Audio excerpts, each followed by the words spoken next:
مستوى الجانب الفني من إقامة المعسكر الخارجي في محافظين أبناء. بسم الله الرحمن الرحيم. أول شيء نرحب بضيوف الكرام الكل، ومعناها في كل نوادي معناها كانت عندنا أهداف في بداية الموسم. أول شيء بالنسبة للتحضيرات الهدف الرئيسي هو رفع معدل اللياقة.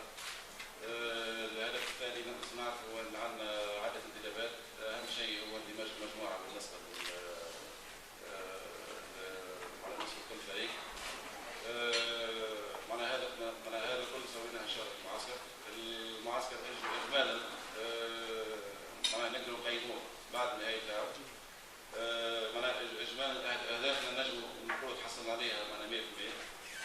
الحمد لله معناها معدل اللياقة كان مرتفع جدا، ونفس الشيء كان اندماج بالنسبة للمجموعة اللي جات كان اندماج تام، وهذا معناها الكل يرجع معناها هم للمجهود اللي سووه.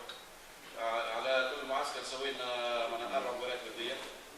بالنسبة للنتائج ما نقدر كثير نتائج رغم اللي معناها كل نتائج إيجابية، بس احنا اللي معناها همنا الوحيد هو تقييم اللاعبين، وما سمعش نخش فيهم معناها منذ بداية الموسم في أحسن حال، ومعناها كان الحقيقة معناها كل ملاحظات إيجابية، وهذا معناها يبشر كل خير معناها إن شاء الله كله يترجم عن بداية الموسم إن شاء الله.